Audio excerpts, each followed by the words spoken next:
What's going on, everybody? I'm Jesse. That across from me is Jay, the man, the myth, the legend, Purcell, and that makes this Roots to Grooves. What's up? Roots to Grooves. Welcome along, everybody. Episode 113.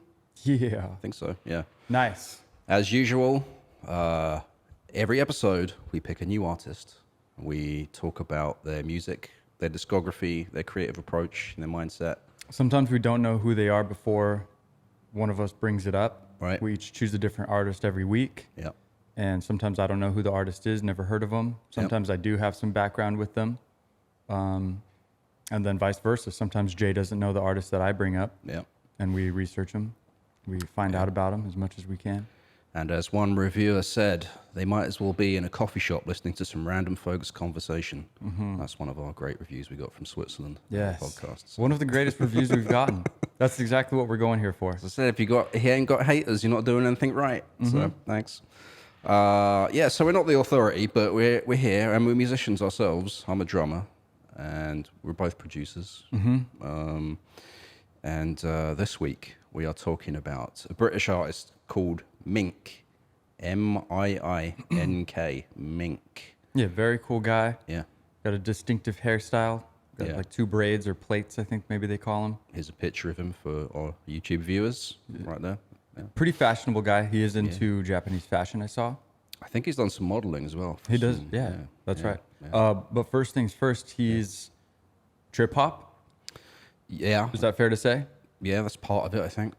He's been called alt R&B, pop R&B, which I thought was weird. Spacey, sort of electronic, but organic sounding electronic. Like space hip hop. Yeah. Pretty ethereal. Yeah. A lot of falsetto vocals. Yeah. Pretty melodies over some, kind of, beat driven music. Yeah. A lot of samples. Yeah. A lot of kind of dark sounding stuff. Yeah, definitely. Not super happy and poppy. No. But it's very introspective. Yeah. And this is all basically engineered. Yeah. It seems like he even himself calls it like alone music. Yeah. Like it's meant to be like listened to and felt more than, you know, like experienced like a pop song. Right. Yeah. Yeah.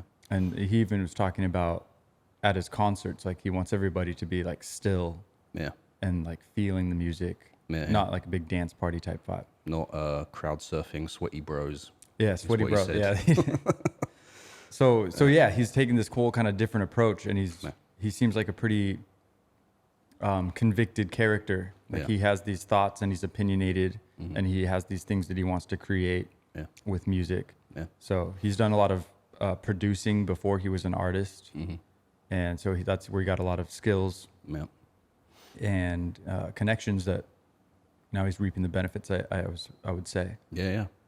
Yeah, and it was, I just recently discovered him because I was checking out the UNKLE album. I can't, the track's called Ar.Mour. I can't remember what album it's from. It's from like one of their most recent ones in the last 5 years. Yeah, like 2019. Yeah. This track, we're going to play it a bit later, but I was just like, oh, you know, who are these people? I've checked out Elliot Power before. We should actually do an episode on him. He's interesting, actually, because now he's like a filmmaker. He's doing like idents for like TV channels and Nice. in the UK. Channel 4. Yeah. Channel 4, tune in. Yeah, they do some crazy like channel idents that are like almost like mini movies in themselves. Like Jonathan Glazer has done one. He's like done like some big movies in the past kind of thing. Nice. So that was funny. Elliot Power's doing that. Doesn't seem to be releasing too much music right now, but he's on this track from UNKLE Miink. And so I clicked through and I was like, okay, who's this guy? Listen to some of his first tracks that are on the Spotify page there, Yellow Dust. And I was like, wow, it's just like this stuff is so like I like sad sounding ethereal dark music. Yeah. This is right up Jay's alley. Yeah. I would say. Yeah. Which like, and to say it's great stuff. Yeah. It's very, you know, depth, or I mean, I guess you'd say deep. Yeah. But the depth is good. Yeah. Like the lyrical content is good. The whole vibe that he's trying to create is good. Yeah. It's really, it's awesome, and he pairs it really tightly with visuals. Yeah. And he has a lot of cool music videos. Yeah. That he kind of, I think he produces himself, at least, you know, the ideas. Yeah. And kind of engineers that. So it's very cool. Definitely. It's a cool project. He has a couple albums out. Yeah, I think 3 or something. 3 total, and a bunch of singles. There's some debate about whether you call these mixtapes or projects or whatever, but they're listed as albums and they're long, you know. Yeah. Good body of work on each of those kind of thing. Yeah. I got some influences real quick. Yeah. So let's see. I think, I don't know what I was reading. He said 50 Cent was one of the biggest influences. This is interesting. Like I wanted to put that one at the top. Yeah. And I would never have guessed that in a million years. No. But 50 Cent is a pretty cool guy. Yeah. Seems like, and he's doing his thing. Yeah. On the Super Bowl halftime show a few years ago. Did he do that? I didn't see that one. Yeah. Okay. Yeah, when they did the whole West Coast. Oh. Snoop and Dre. Yeah, it wasn't just him. It was like Yeah, it wasn't just super him, group. but he was in there. Yeah. Eminem, Mary J. Blige, I think. So, okay, yeah, cool. But we got Kanye West, Yeah, T-Pain, yeah, the Neptunes, yeah, Bjork, and Radiohead. yeah. So he's all over the place, Yeah, definitely. and that shows in his music. Definitely, yeah. And T-Pain as well, Jamaican, I think, or something. I think that is Florida. right. Yeah. Yeah. So there's some roots there that we'll talk about a little bit. Yeah. Yeah, I don't know if we said he's Jamaican British. Yeah. Did we say that? I don't think so. I think I might have said it a while Miink. ago. Okay. Yeah. But British Jamaican. yeah. How do you know how to say that? Jamaican British or British Jamaican? Does that matter? British Jamaican, they said it. I think, yeah. Well, because it's like family. I think he's mixed. So Well, for sure. one of his parents is Jamaican. I'm not sure where his other parents from, but he was born in the UK, Miink. Okay. Yeah. If he was born in the UK, then I would put British first. British American. And it's alphabetical. So Okay. British Jamaican. Yeah. Anyway, That's how it's said. semantics. Yeah.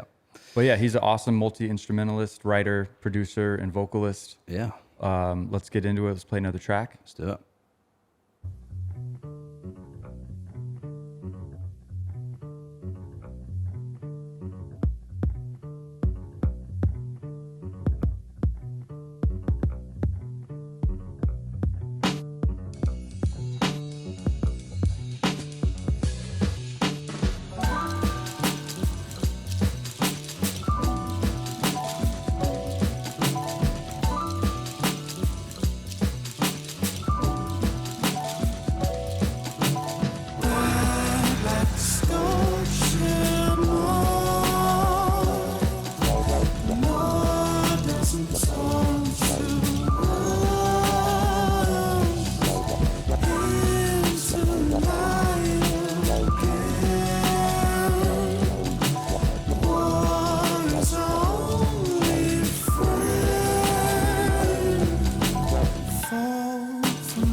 of the pressure does learn how to talk like us. Do as the monkey do. Pulls it onto you. Back like the Scorched moth. Moth doesn't fall to us. Into the light again. War's our only friend.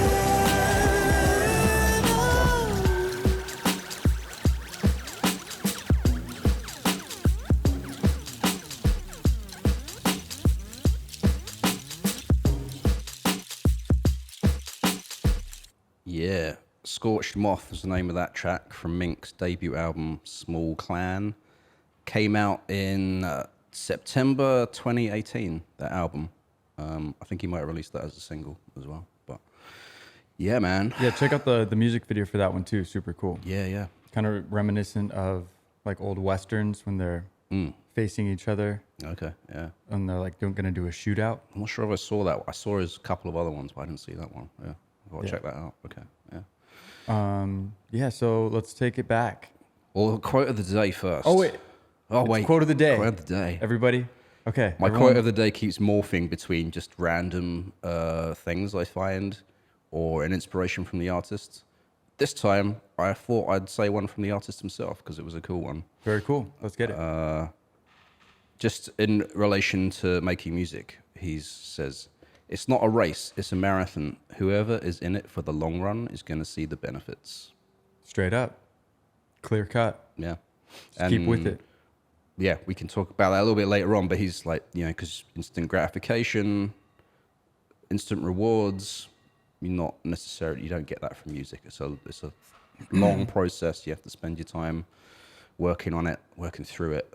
Yeah, I know he did say in one of the interviews, like about instant gratification. You don't get the reward from creating these songs like instantly at all. You see the reward way off in the distance, in the future, basically. Yeah. After like you're already working on the next project, even, and that thing takes forever to be released. Yeah. And then you don't get the accolades or any attention off of it for months and months or even years. Or he said you're already in the next project when that stuff is happening around you as well. Like, so you don't always have the time to kind of bask in the glory or whatever. Yeah, you're already in the depths, working on the next thing. So that's cool. Yeah. So that's a great quote. But now we can take it back.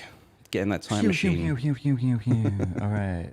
So we're going to, where are we going? The West. West London. West London. West London. And in the interview, in the thing, it said specifically not the East. Yeah. Or the North. Yeah. Or the South. But specifically the West. West. I don't know By process of elimination. Yeah. I don't know why it said that. Yeah, I don't know London well enough to tell the difference between those. I think one magazine writer said that because they said a lot of the new British music is coming from East and West London. Oh, okay. It seems to be the most. Yeah. What did I say? What? East and South? East and South? Yeah. I don't remember. Whatever. But not West London. It's not usually. Okay, so he's like, he's associated. putting a name on West. Yeah. I guess It's like, in America, East Coast versus West Coast rap or something. Right. Yeah. There you go. Okay. Yeah. Cool. So yeah, he has a huge Jamaican family, Yeah. Mm-hmm. basically. Yeah.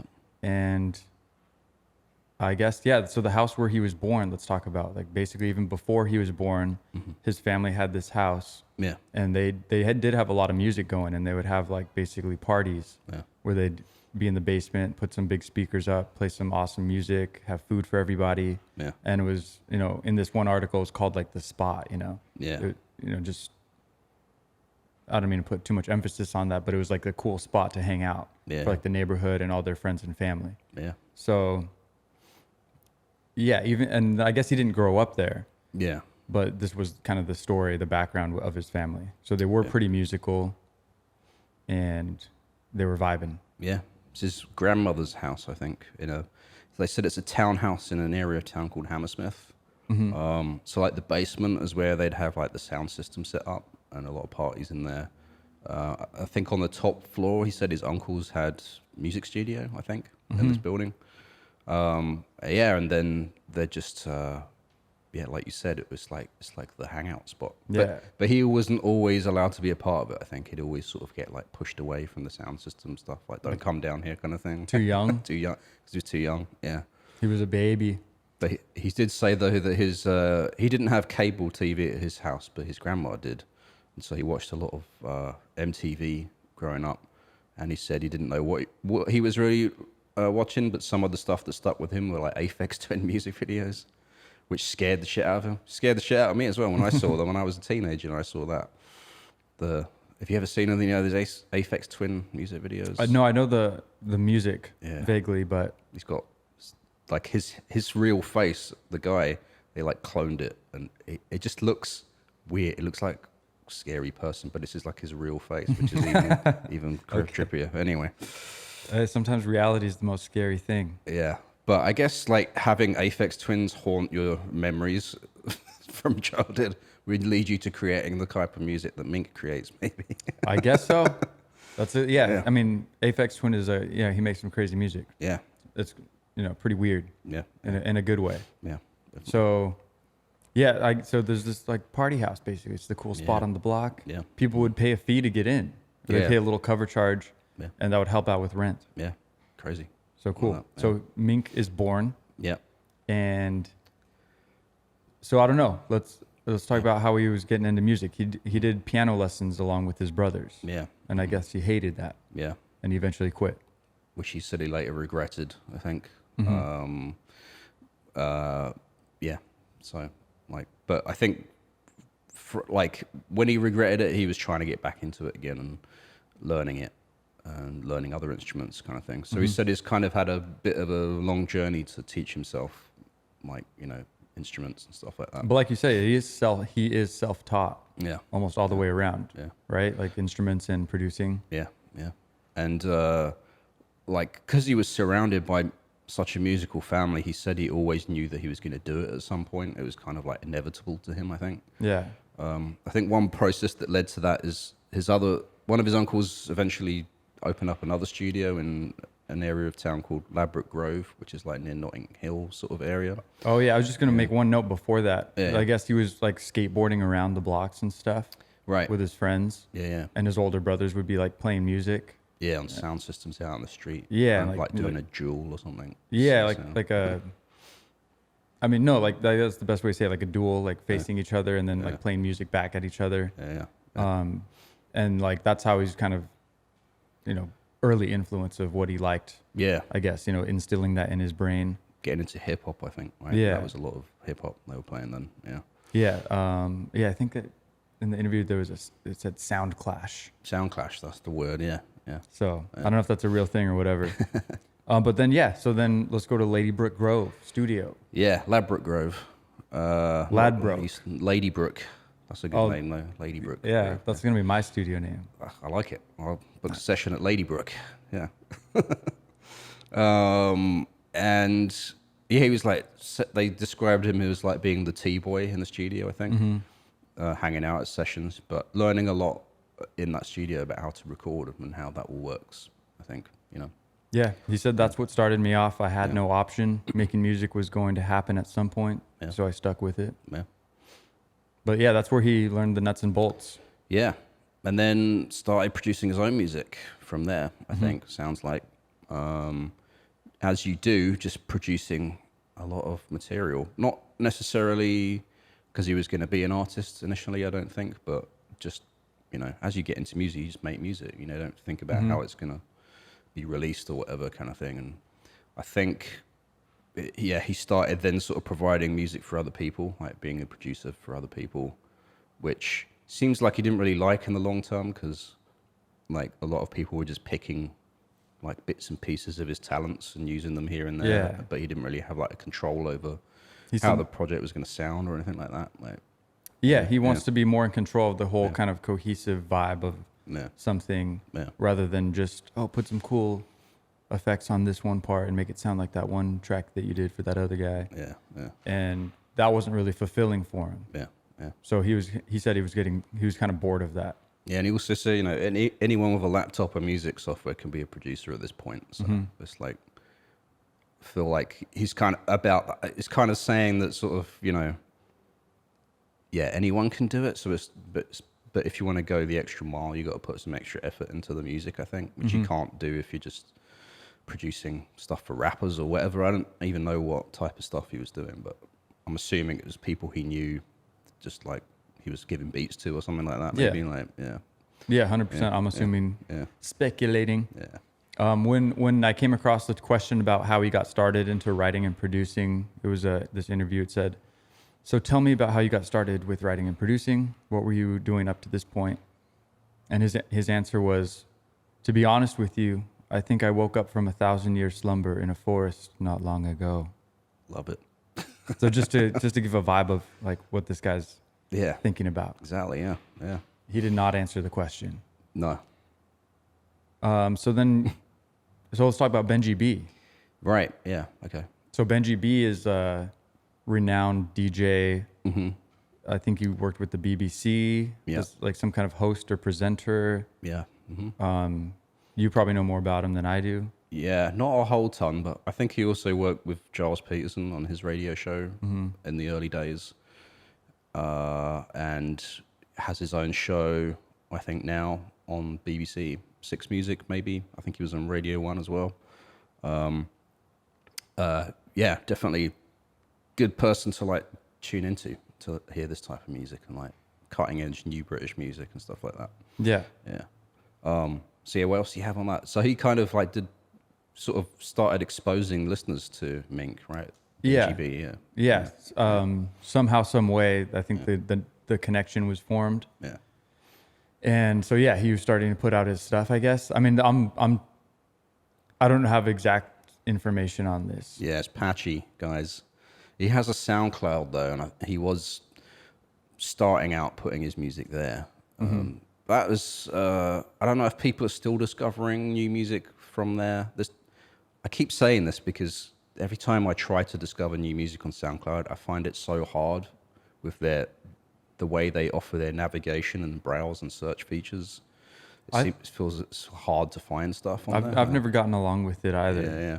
Like I would love to just like show me London, show me new tracks that are being uploaded from London. I would love that type of feature on SoundCloud, you know. Maybe it does exist and it's evasive. Write in the comments, let us know if you have some pro tips for finding stuff on SoundCloud. Let us know. But Miink was starting to get some good reaction from that. Like, you know, people would just DM him on SoundCloud saying this stuff's really cool. Yeah. He said that was fine until one person wrote and said that like this track like made my day kind of thing. Like it changed their mood kind of thing. And I think for Miink, that's something that's really more powerful for him to hear that he's actually affecting the mood. Yeah. 'Cause he's all about that, I think. Like, I think that was a cool distinction that you bring up. Yeah. 'Cause I think there was a bunch of comments. Yeah. And a lot of them were like, "Oh, this track sounds like this. It's cool." Yeah. And he's really not into like intellectualizing the music. He's into how it makes you feel. Yeah. And I think that's a really cool aspect of just this guy and what he's trying to create. Yeah. That's what he intends to provide, is making his music makes you feel something, Yeah. rather than making you think about what he's doing or why he's doing it. Yeah. Which is cool. Yeah. So yeah, where are we at now? Track time. Let's play another track. Let's play the UNKLE track. Yeah, so this one was really cool. Ar.Mour.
killed.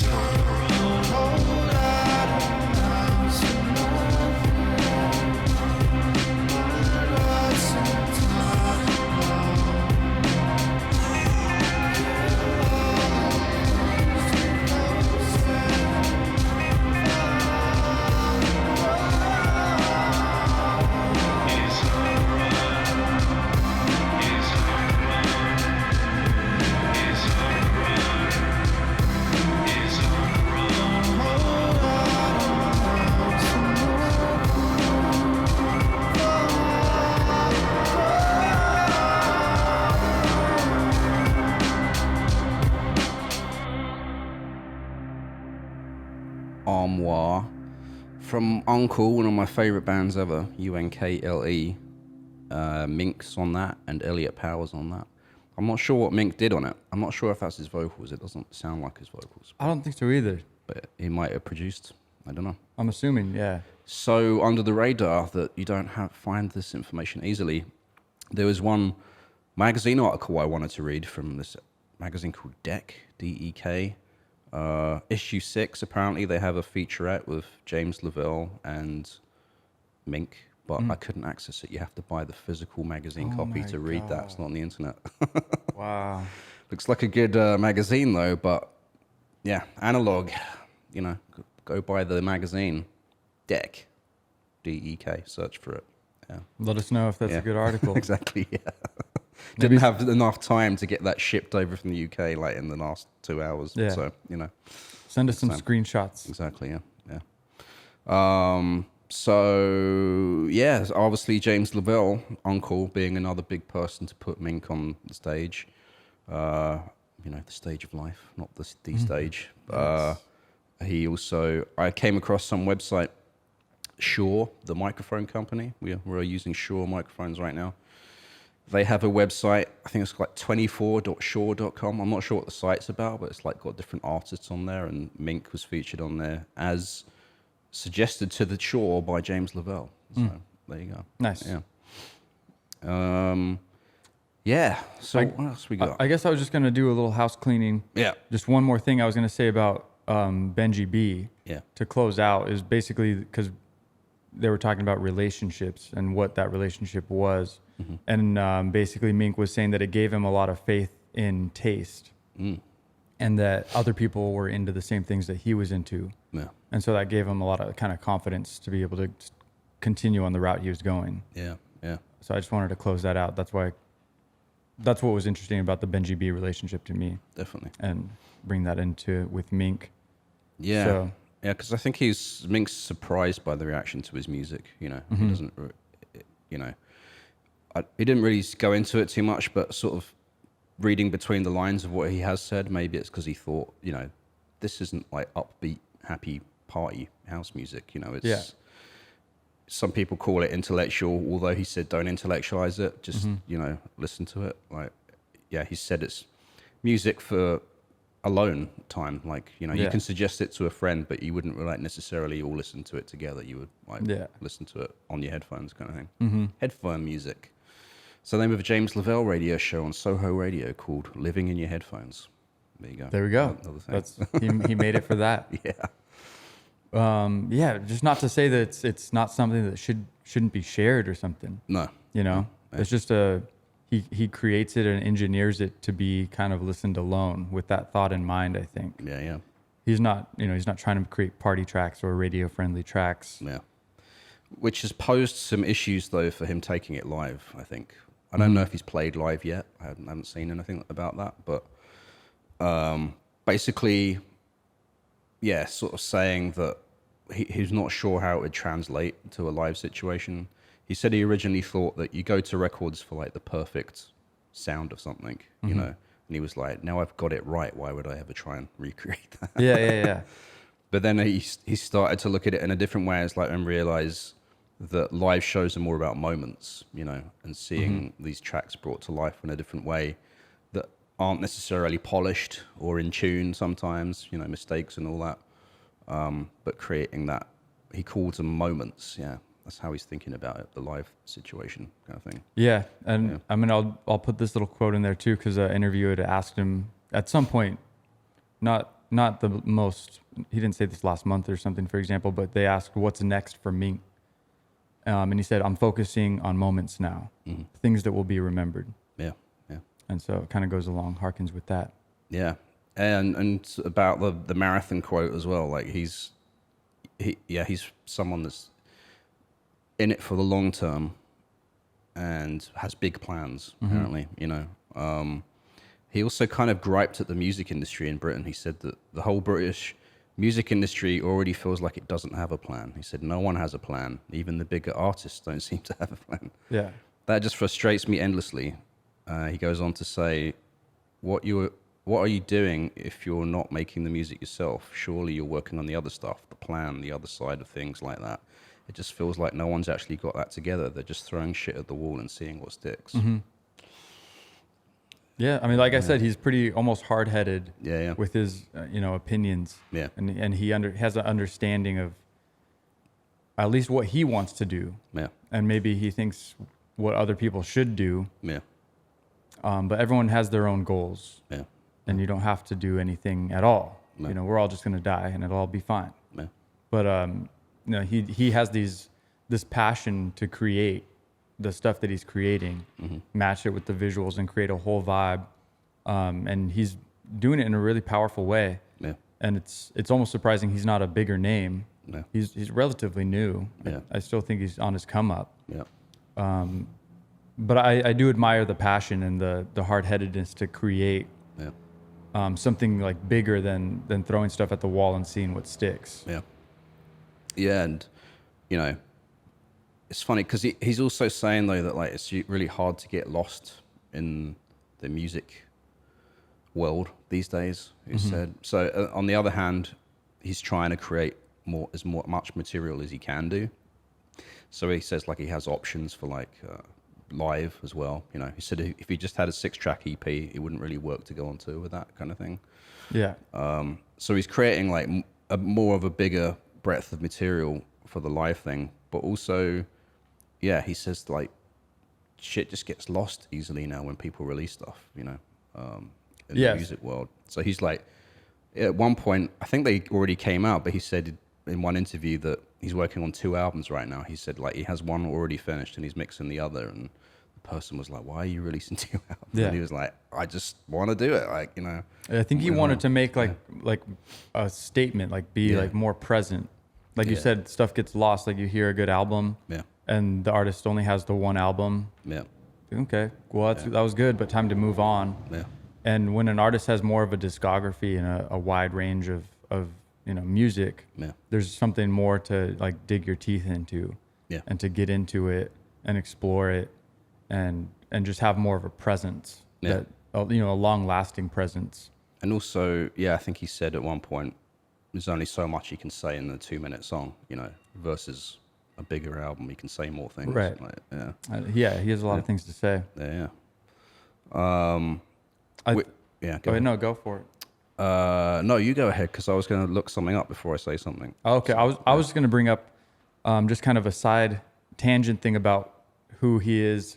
Did you see the word heterotopia? Oh, yeah. I thought I was going to mention that. I Googled it because I didn't know what it meant.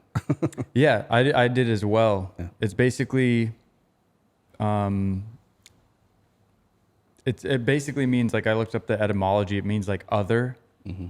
So like, I don't know, like different worlds within the world. Okay. Like a bar, Right. or like on a bus, or like a prison. Like there's a whole kind of world within the world. You know what I mean? Like you can look at the prison and be like, okay, there's the prison. But if you're stuck in the prison, there's all these intricate things and culture going on within the prison. Right. And there's a whole world in there. Got it. And so there's these different worlds all over the place. A different country, a different culture, and these different ways of thinking within a greater world. Right. And so he kind of like vibes with that because he's kind of this mixed race type person. And so he sees things from 2 different perspectives. Yeah. And so he says like, I don't know, I can't remember what he says, But basically, I'm just describing like that's kind of the perspective that he's looking at things with. Yeah. And sometimes he feels like he's part of these two things, but he's also a part of like nothing. Yeah. So it's just I can identify that. I'm mixed race as well. So, like, yeah, I think what he said about that is you got these two cultures that you're familiar with, really familiar with, and that, but also you don't really totally belong to 100% to either. yeah, right. And then you're sort of in between, like, where, like, at least for me, like, yeah, I'm British, but I don't feel British. Like, I felt like a foreigner in my country a lot of the time, sort of thing, which is weird, but I get what you're saying about that. Yeah. Yeah. Like, yeah. So like you have utopia Yeah. and dystopia. Yeah. A utopia where everything's good and dystopia where everything's bad. And then heterotopia is like other Yeah. or another Right. different. Okay. And so it's its own kind of world in between. That's cool. And so that's kind of where his head's at Yeah. in the world. Nice. So I just thought that was a cool kind of concept Yeah. that any listeners on here or me and you can, go into the world and just, it's just interesting to me. That's all I'm saying. Definitely. Jay. Okay. Yeah. I'm done. It is. Heterotopia.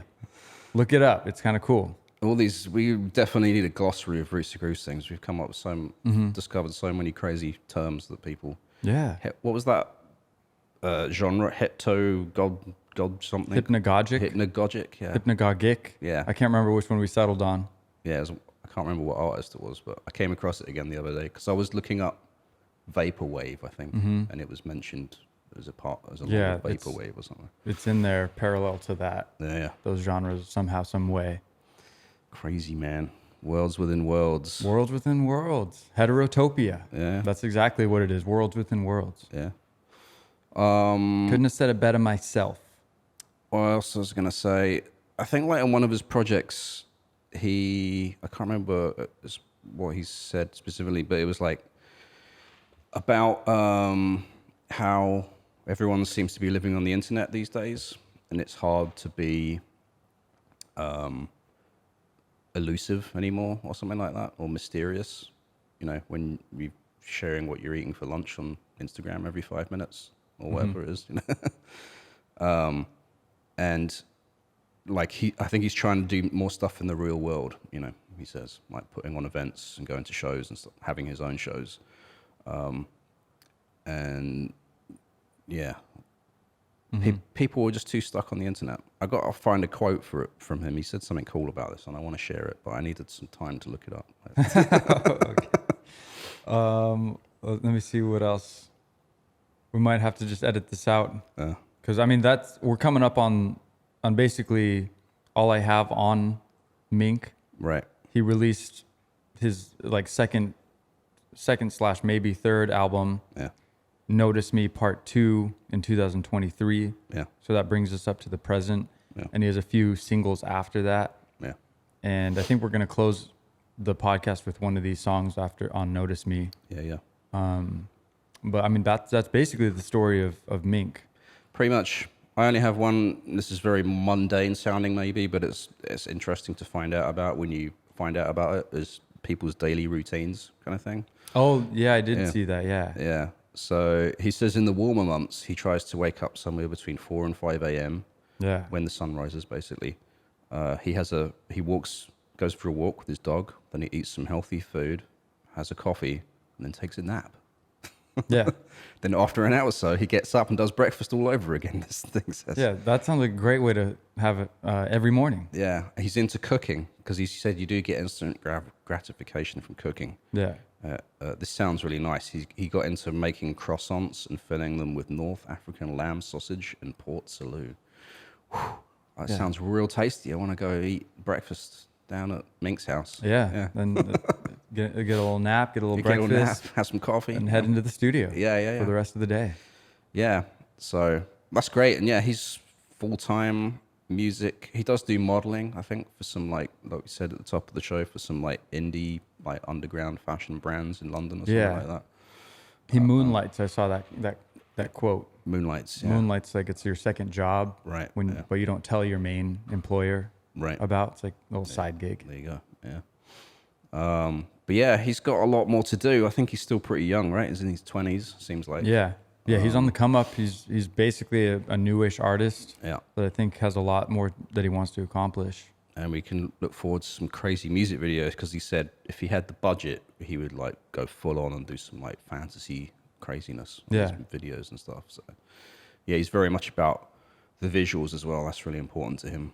Sometimes he said he'll think about a visual before creating a song, you know. And the one thing I do want to say about his lyrics, apparently he doesn't write anything down. He just records lyrics to the track as it's playing. Yeah, that's Which is crazy. Yeah, that is crazy. I Like- saw that as well. He'll just like put the melody down and then just words will start flowing. Whatever is on his mind, he'll communicate in that moment. And then he's like, once he's got it done, he's like, yeah, That's what I was trying to say. exactly, yeah. It's exactly what I wanted to say. But he has been trying different things. He said sometimes, like I think halfway through one of his other projects, he flipped his work process. Instead of creating the beats first, he was focused on songwriting first and then producing afterwards. So yeah, obviously, that's the cool thing about music. You don't have to stick to one way of working. You can mix it up, get out of your comfort zone, like a few people have said before. Like, you know, push yourself. If you do something different, you're gonna come up with something different, you know. So Yeah. anyway, yeah. Beautiful. That's all I got on Miink. Miink, check him out. Great stuff. Let us know what you think about Miink. What do you think about Miink in the comments? And then, yeah, anything else? You're good? I'm good, yeah. I'm good. Hang out with us on Instagram at Roots to Grooves, Twitter, or it's now called X, at Shit. Roots to Grooves, YouTube at Roots to Grooves, TikTok, SIGNL Radio. And if you want to hit us up, looking for a sponsorship, want to talk to us, want to meet up for some coffee, Want to talk business? No. or haters gonna hate, bring it on. Jay's got the email. Roots to Grooves at signalradio.com, SIGNL radio.com.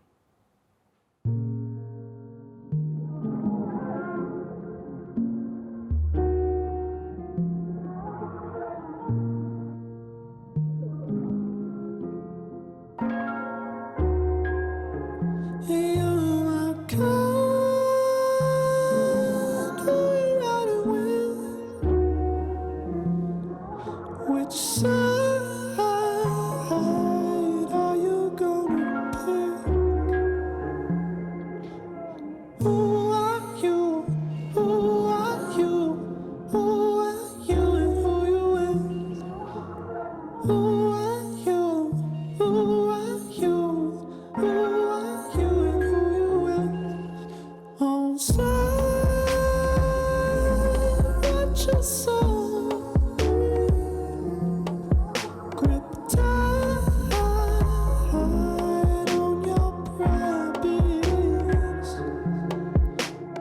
Who are you? Who are you?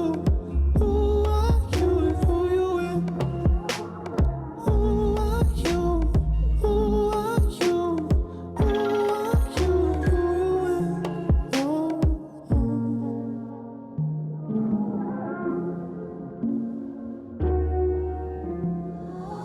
And I who is to know?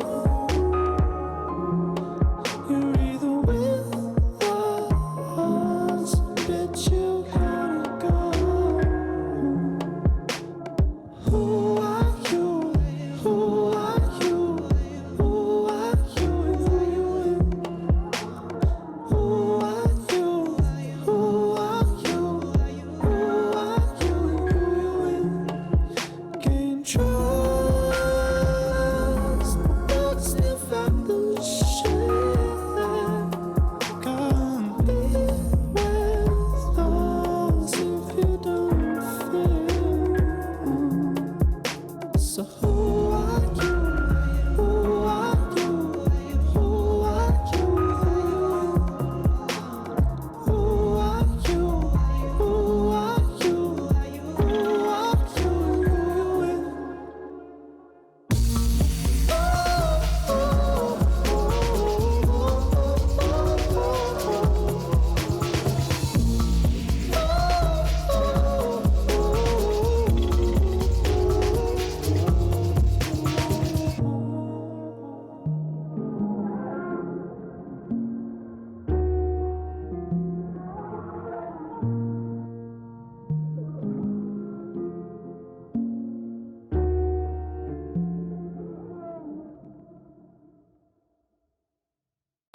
Roots to Grooves is a production of SIGNL Radio. For more music and independent culture, visit signalradio.com. That's SIGNL radio.com.